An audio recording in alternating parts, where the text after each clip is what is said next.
We would like to resolve all issues by peaceful means. August 20th. This is sensational news, friends. There is a date, time, and place for the meeting between Zelensky and Putin. Putin proposed that Zelensky meet in Moscow. We are not refusing any forms of work, neither bilateral nor trilateral. The president has spoken about this repeatedly. AFP is quoting his statement. But Zelensky refused. The US and Europe have already found a venue. In this broadcast, you will hear the time, place, and date of the meeting. Trump is putting on the pressure. Zelensky needs to show flexibility. What does this mean? Is this a new round of pressure or successful negotiations? Where, when, and under what conditions will the meeting between Putin and Zelensky take place? Will there be territorial concessions? Will the allies send in troops? New exclusive insider information has already emerged. We'll discuss all of this with the one and only renowned journalist Dmitry Gordon right now. A complete exclusive, don't miss it. I believe they will meet.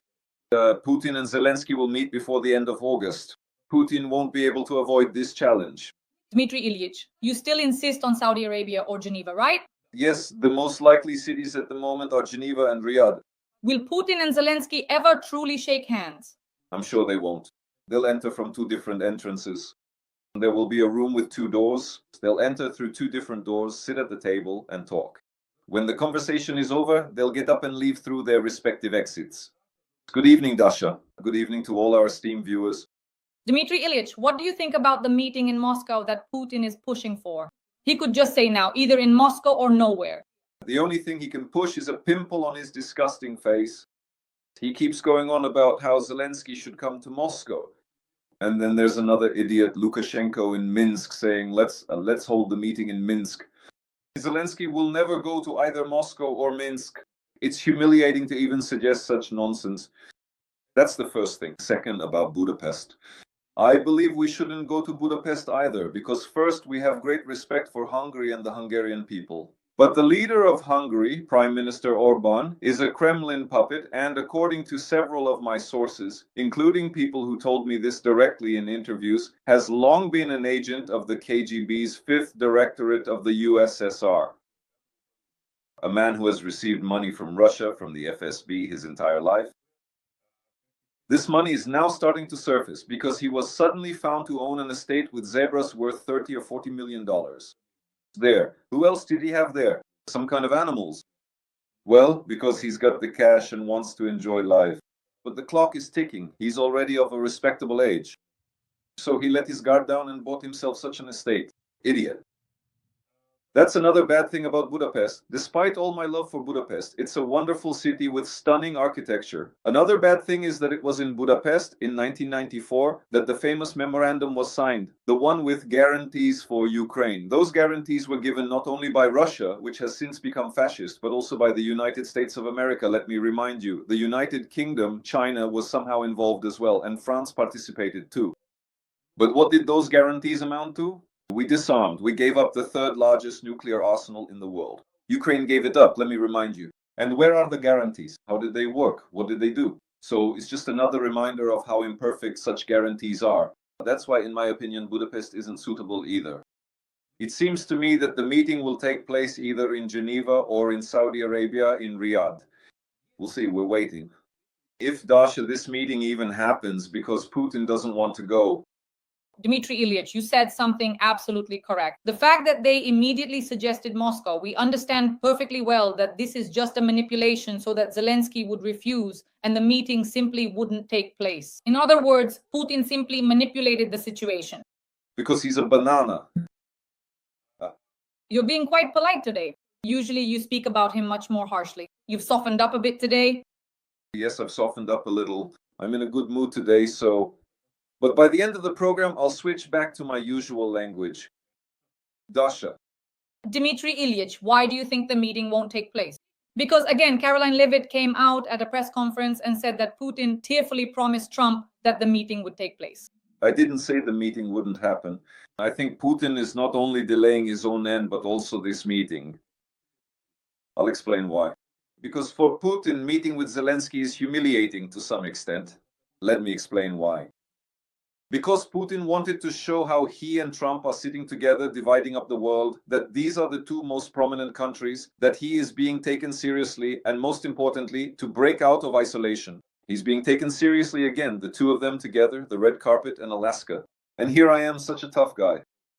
But now look, for the past 2.5 years, he's been saying that Zelensky is illegitimate, that there is no such country as Ukraine, that Zelensky is a nobody to him. So how could he possibly sit down at the negotiating table with him one-on-one? And now, Trump has definitely trapped him. This is a trap, in my opinion. Because on the one hand, Trump is telling him, go meet with Zelensky, then the three of us will meet together. Go and sort it out. A Putin who meets with Zelensky is seen as a weak leader in the eyes of Russians. So now, what is the trap for him? If he meets with Zelensky, he looks weak. What's more, Zelensky could completely roast him right at the meeting, because when it comes to real humor, not that crude barrack-style soldiers' humor like Putin's, Zelensky has plenty of it. Let's not forget, he has many years of experience in KVN and in the 95th Quarter comedy troupe behind him. This man can, with his humor, turn any opponent into nothing just like that. That's why I have no doubt that during this meeting, if it happens, Zelensky could, I repeat, intellectually and with his wit, just completely roast Putin. Putin understands this. Putin is afraid of being humiliated in public, and Zelensky can do that. He can humiliate him in front of the whole world, in public.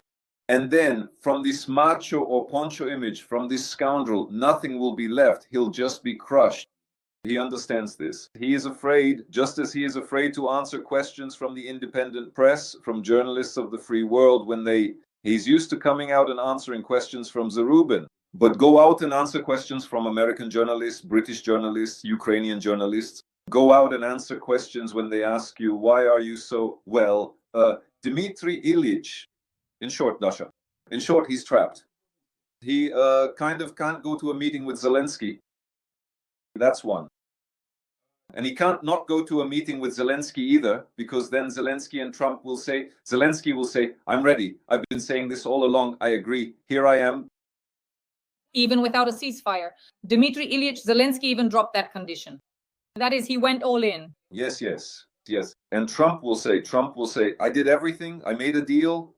I did a tremendous amount of work. I damn well didn't even take a vacation. I always take a vacation at this time when Congress is on break. I was supposed to be in New Jersey at my golf club. I didn't go on vacation. I'm working on the peace case in Ukraine, and he has the nerve not to even meet with Zelensky to achieve peace. So does that mean he doesn't want to achieve peace? Then I impose sanctions and destroy the Russian economy and give Ukraine all the weapons it needs. Putin understands this. He's at a crossroads. Do you know what the crossroads is? That's one and a fork. I have a friend, he's a very impulsive person. His girlfriend gave him juice the wrong way after he reminded her twice how it should be done. He took a fork and stuck it into her soft tissue. There you go. So for Putin, it's also a fork in the road. Is he still alive after that? Is your friend still alive after that? He's alive, and so is she. Good news for everyone. Yeah, he's really lucky to be alive. Let's continue. You didn't like the story about the fork? She didn't either. I feel sorry for that girl, but let's not comment on that. Yes.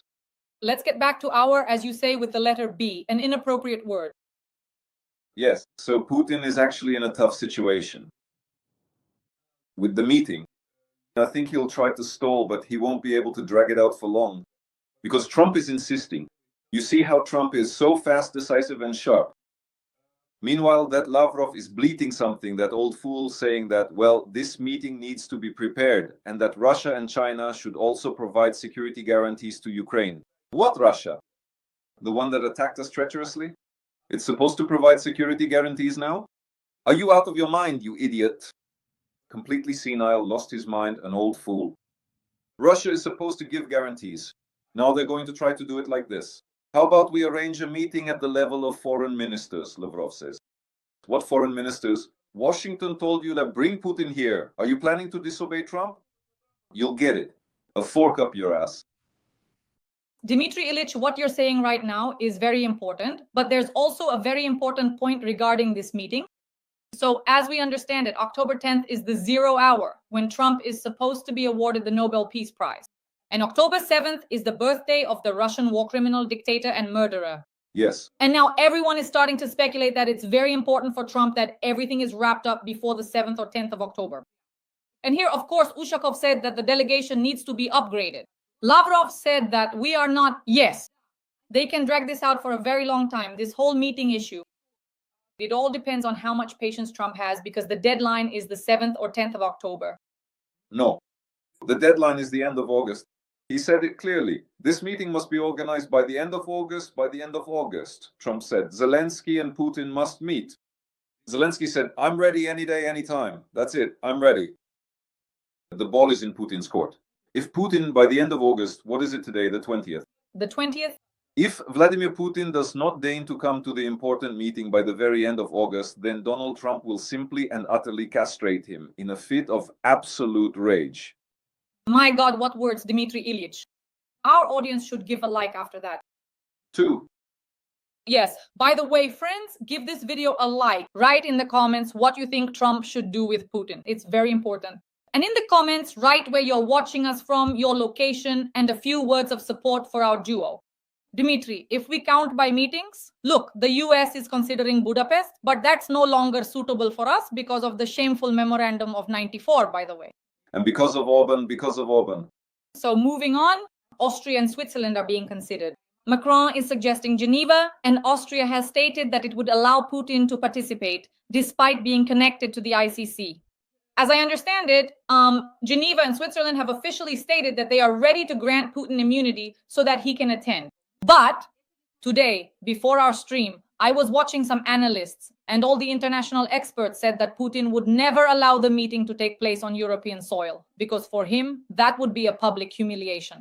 His Russian war correspondents wouldn't understand that, so now he will only agree to meetings on Middle Eastern territory. Look, partly yes, partly no. I'm not even talking about Austria right now, which is already declaring that it wants to join NATO. I'm talking about Switzerland. This is a traditionally neutral country where all meetings have always been held in Geneva since after World War II, and even during World War II, all serious negotiations took place in Geneva. That's why Geneva is being seriously considered, that's one. And secondly, yes, the Middle East, in particular Saudi Arabia, is most likely. So we'll see. That's why I said Geneva or Riyadh. Other cities could come up as well, of course. Who could have guessed that Alaska would come up during high-level negotiations? No one, but it did. So more surprises are possible, and we will be watching this closely together. Dmitry Dmitrievich, for some reason there are reports now that American intelligence agencies are actively preparing the meeting specifically in Budapest. That is, yes, the White House is focusing on Budapest, and this is already being confirmed by the work of American intelligence agencies on the ground in Budapest. Well, could this be a serious signal that Budapest will actually be chosen? It could be a signal, but I don't know how serious it is. And let's not forget that American intelligence agencies have nothing to do with the meeting between Zelensky and Putin. Right? So maybe they're working on a three-way meeting for the future. But the Ukrainian and Russian intelligence agencies are involved in the meeting between Zelensky and Putin. Dmitry Dmitrievich, this is a very important point. Trump really wanted the initial meeting to be a three-way one. He wanted to act as a mediator, but Putin refused. In fact, the phrase used during the phone call was, "I want to talk to Zelensky one-on-one."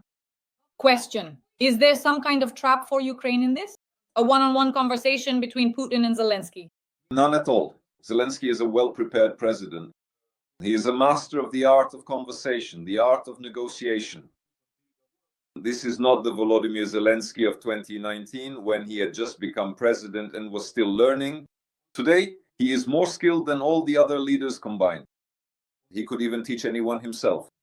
That's why I don't see any problems with a one-on-one conversation between Putin and Zelensky. Dmitry Dmitrievich, all the experts have written the following, that for Putin, the most difficult and pressing issue during these negotiations will be the presence of NATO member troops on Ukrainian territory, meaning European troops, while for Zelensky, the most sensitive issue will be territorial concessions. Let's talk about this. So now Trump has openly said, the return of Crimea and Ukraine's accession to NATO are impossible. That's a direct quote. He is demanding flexibility from Zelensky, and from Putin, he is also demanding that he behave properly. That's the wording. Does this mean pressure on Kyiv for territorial concessions? Well, talk about the return of Crimea. You often hear not only from President Trump, who, by the way, says that Crimea is in the ocean, that it's an island in the ocean. And, well, listen, maybe he just misspoke. He does that so many. Did you really hear that Trump just said that Crimea is like the state of Texas? Yes, he said Crimea is Texas, yes, but Texas is much bigger than Ukraine. Than Ukraine, right? Yes. Well, look, let's forgive a 79-year-old man these slips of the tongue, especially since he's thinking about America. I also might not know where some region in Somalia is, for example, or in Uganda. It's forgivable for me. For Americans who live in their own American world, Ukraine and Russia are about as familiar as Somalia and Uganda are to us, so to speak. Dmitry Dmitrievich, is it true, as everyone says, that in America they have a map where the US is in the center and everything else is just somewhere out there? I haven't seen such a map, but it's quite possible because the United States has reached such a level of economic and overall development that they can afford to have a map like that as well. So regarding what you correctly mentioned about territorial concessions and security guarantees, specifically the deployment, in fact, of NATO troops on the territory of Ukraine. So there is no talk of deploying NATO troops on the territory of Ukraine. What is being discussed is that troops from 10 European countries, not NATO, but 10 European countries, with the support of the Americans, who do not intend to send in their own troops, but plan to support these 10 countries' troops in Ukraine. From the air? From the air, and not just from the air, but also with intelligence data and so on and so forth. But they do not intend to be physically present themselves. So what is being discussed is that these could be the kinds of guarantees. So what's the problem? I don't see any problem at all. Ukraine is a sovereign state. It can ask anyone it wants for military assistance for people to be present in our country. There is no problem at all. The Russians for decades have been and still are in Armenia with a base in Gyumri. The Russians are in Tajikistan. There's an entire army stationed there. So what? What's the problem with that? If the people of Armenia believe that they need the Russians in the form of a base in Gyumri, that's what they think and they invite them. Or if the people of Tajikistan believe they need this, can't recall the name of that Russian army. Well, we're not against that. It's their sovereign right to invite the Russians or not to invite them. And it's our sovereign right to invite the British or the French or not to invite them. That's one. Second, regarding territorial issues. The most important answer to all territorial discussions. Ukraine has absolutely no inherent right, whether through its elected president, its esteemed members of parliament, or indeed any other authorized representative or entity, to unilaterally renounce or cede its sovereign territory as precisely defined and enshrined within the Constitution of Ukraine. No one has the right to give up territory, otherwise they will simply be declared a criminal. Everyone needs to understand this. Ukraine will never give up its territory. We can acknowledge this. Yes, as of today, part of our territory is occupied by another state. We recognize this territory as occupied. Within the framework of possible agreements, we can say, since the territory is occupied, then go ahead and, how should I put this exactly? Let me find the right word. Go ahead and administer life on this territory you have occupied. But we do not recognize it as yours, and the whole world does not recognize it as yours either. As a major concession, Ukraine could officially renounce the return of the temporarily occupied territory by military means. Theoretically, this is possible. But to say that this is the occupied Donbas or the occupied Crimea, and that we are giving up on them, who would ever say such a thing? Where would you find a person who would even utter those words? First point. Now, the second point. So yes, there is more and more talk, increasingly widespread and persistent, suggesting that the annexation of Crimea was handled with a profound lack of competence and strategic foresight, leading to its surrender in a manner widely considered to be highly incompetent and poorly executed. I can confirm that. I also firmly believe that the strategic region of Crimea was incompetently and regrettably surrendered by the Ukrainian authorities who were in power at that critical time. A significant number of these officials, I contend, were deeply compromised and acting as Russian agents with clear affiliations to intelligence organizations such as the notorious KGB and its successor, the FSB. I have consistently been asserting this perspective and sharing these observations publicly since as far back as 2014, when the events originally unfolded. All my statements are on YouTube. I'm not just saying this now. I've been saying it all along for all 11 years. I meticulously crafted a comprehensive documentary film which I titled How Crimea Was Surrendered. This extensive cinematic endeavor spans approximately 5.5 hours in length, during which I conducted in-depth interviews with all the key political, military, and intelligence leadership figures of Ukraine from that specific period, and indeed not exclusively from that particular time, to thoroughly investigate and illuminate the precise events and circumstances surrounding what transpired with Crimea. No one else has done this kind of work. I want to emphasize this. So, based on what I learned from the people who told me and provided this information, I can sum it up in 2 or 3 sentences. Some say that we had 5,000 combat-ready troops in the army. At that time, 5,000 for the whole country. And these 5,000 couldn't have put up a fight against the Russians. And it was a mess. Everything was in a terrible state after Yanukovych and his 2 defense ministers, both Russian citizens. Let me remind you, Salamatin and Lebedev, the last 2 defense ministers in Yanukovych's government, were citizens of the Russian Federation. Frankly, this is an unbelievable absurdity. In other words, they weren't even hiding it anymore. If others were hiding, acting as Russian agents, high-ranking officials and all, these ones weren't hiding at all. And Yakimenko, the head of the security service of Ukraine, was also a Russian citizen. By that point, no one was even trying to conceal it. There is another point of view.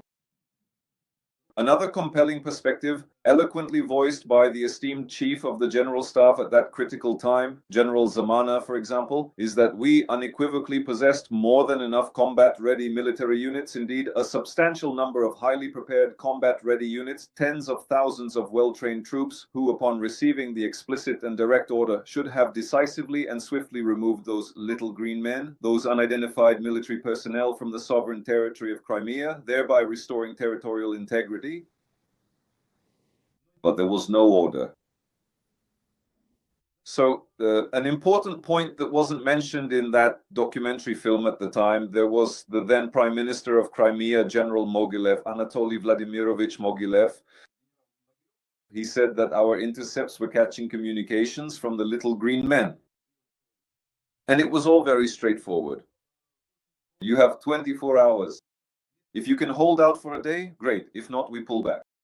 So the Russians, they were trying to push through. Will it work? Will it not? Will it work? Will it not? My conclusion, my personal conclusion, Crimea was surrendered in the most shameful way by the Ukrainian authorities without a fight, by Ukrainian authorities dominated by KGB and FSB agents, and this was done with the tacit approval of the Obama administration in the United States. If someone else had been in Obama's place, McCain, for example. McCain, or perhaps even Lindsey Graham, or indeed Donald Trump, or even Trump himself, they would absolutely never have uttered something quite like that. You see how they are? And when the full-scale invasion began, Biden didn't tell Zelensky that we would now give you all the weapons, send this and that. No, he said, we can evacuate you. To which Zelensky replied with his famous phrase, I need weapons, not a taxi. Yeah, I don't need a taxi. Yes. That's why Crimea was given up. Ours gave it up with the Americans turning a blind eye. That's true. That's the harsh truth. Still, history will judge. History will rely on my film, I know that for sure.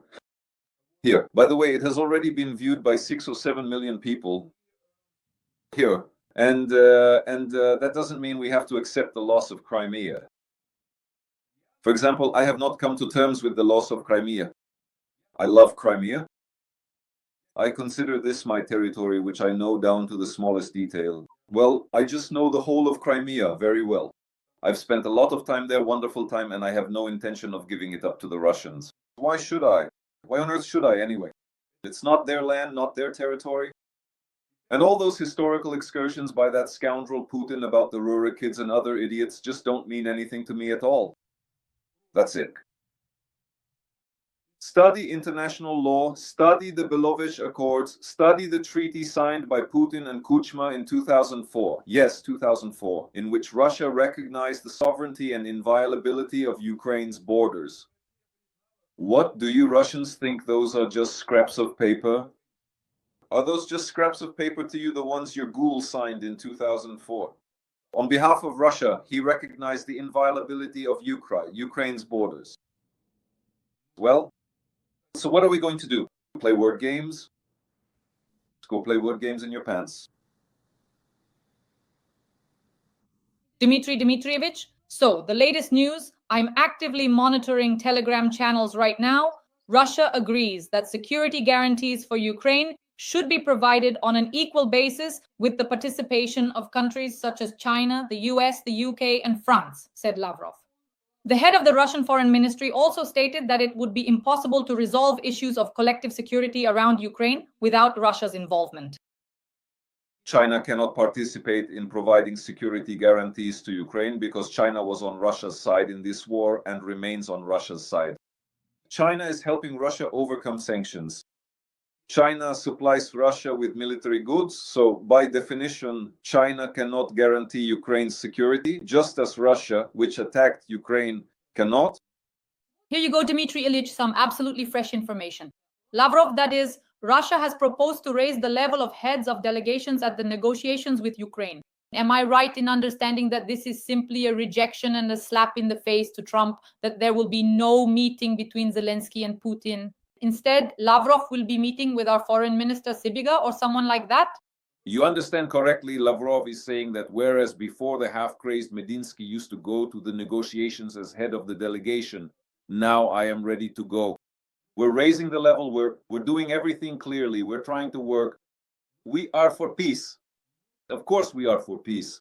We are ready for any negotiations and we are raising their status out of respect for President Trump, for the USA. We are raising the status and I'm already ready to go. Let me be the one to meet with Sybiga. It's all a bluff. It's all a game. You were told clearly. It should be Putin meeting with Trump or with Zelensky. The great Americans told you clearly. Don't want to. Fine, have it your way. Well, it's all simple here. Trump won't bother with the small stuff anymore. Trump has trapped himself too. I'll tell you. Well, how did he trap himself? He put his name, his reputation, and the reputation of the United States of America on the line. By the way, I'm very grateful to him for that, because it shows how serious his intentions are. He could have just quietly let it slide. He could have said, well, I did everything I could. It's impossible. It just won't work out. So what else can I do? I've already done this and that. I've even met with Putin. The fact that he met with Putin, right. If he doesn't manage to achieve peace in Ukraine as a result, the Americans will eat him alive.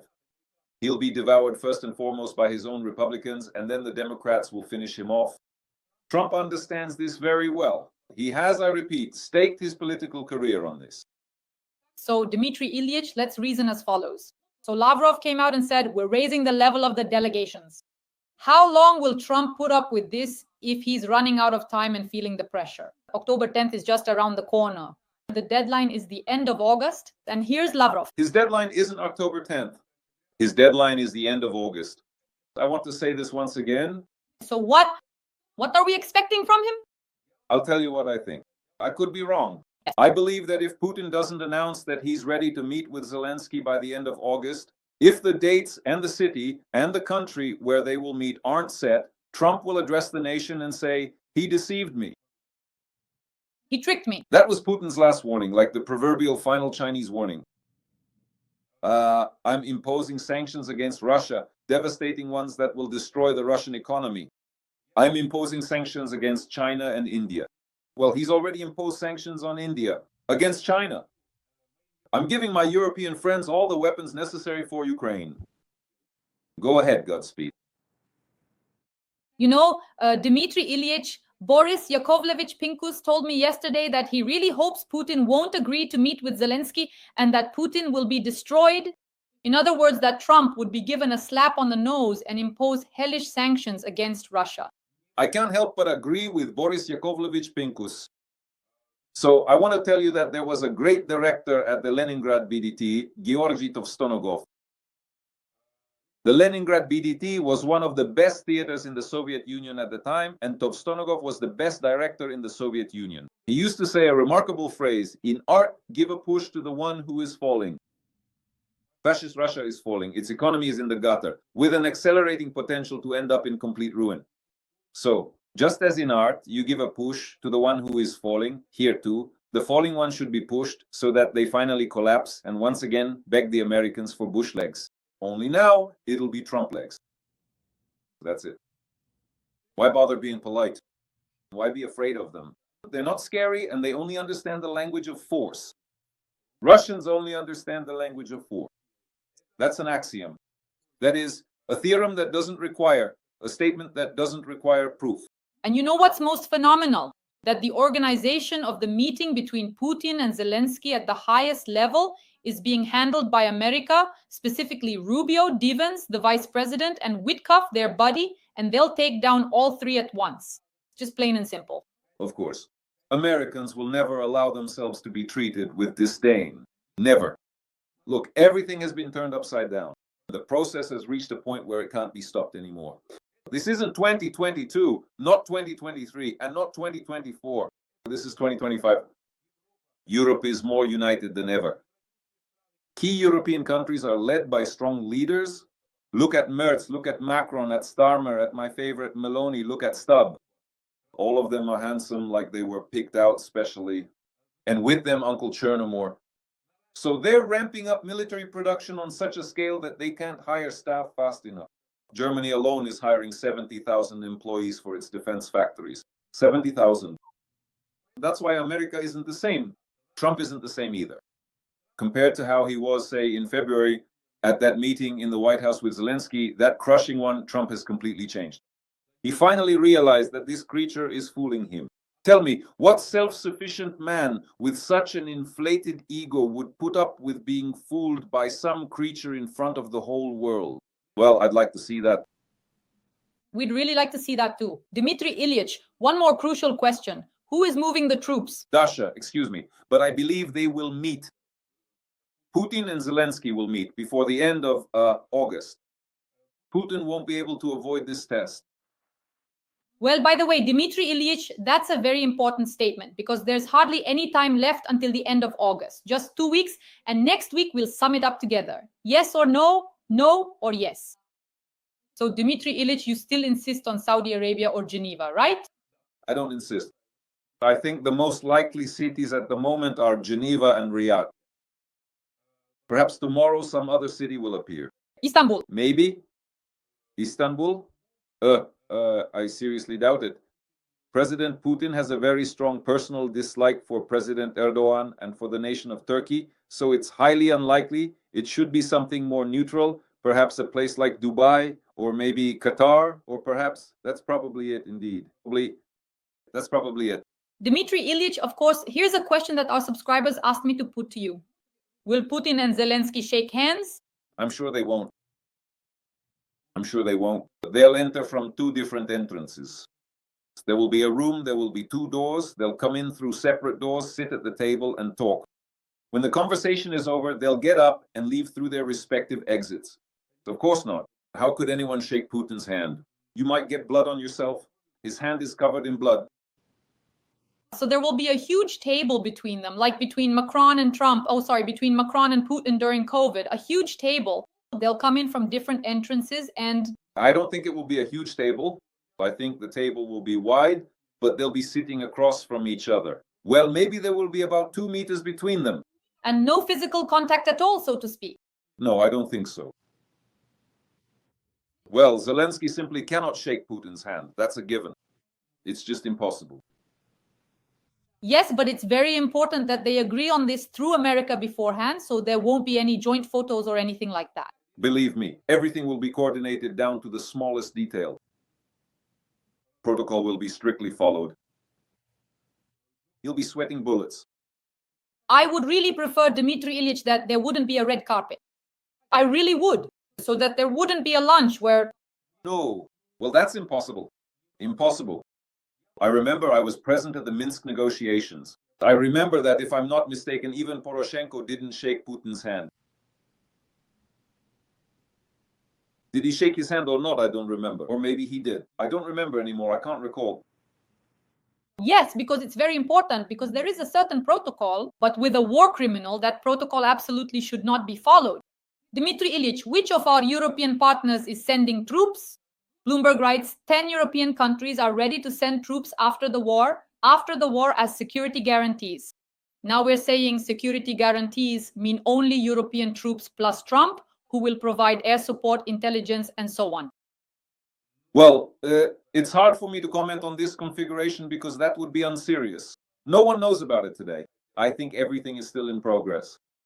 But off the top of my head, I can confidently say that these would primarily be highly trained troops from the United Kingdom, France, Germany, and Finland. Additionally, it's quite possible that forces from Italy would be involved, along with those from the various Scandinavian countries, such as Sweden, Norway, and Denmark, and potentially also the Netherlands.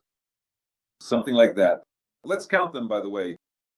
France 1, Britain 2, Germany 3, Italy 4, Finland 5, Sweden 6, Norway 7, Denmark 8, Netherlands 9. I was going to say Poland, but I have my doubts considering the geographical context and the established pattern of these European nations. No, they didn't even attend the meeting in Washington. But I doubt it. Yeah, I think the 10th country. Who would be the 10th country? Let's see. Maybe it's the US? Maybe it's the US, which apart from troops will support everything else. But it seems to me that these are the kinds of countries involved. Dmitry Ilyich, so Marco Rubio is leading the group to develop security guarantees for Ukraine, reports Warren Jordan. That's very good. It's very good that he's the one leading it. At least it's not Vitkov, otherwise Vitkov would have led it into a mess. Well, he's not a specialist, Vitkov. I mean, listen. He's a jack of all trades, even communicating with geese, you know? They could have even dragged Vitkov into this, you know? The security guarantees will include 4 components: military presence, air defense, weaponry, and monitoring the cessation of hostilities. Dmitry Ilyich? Yes.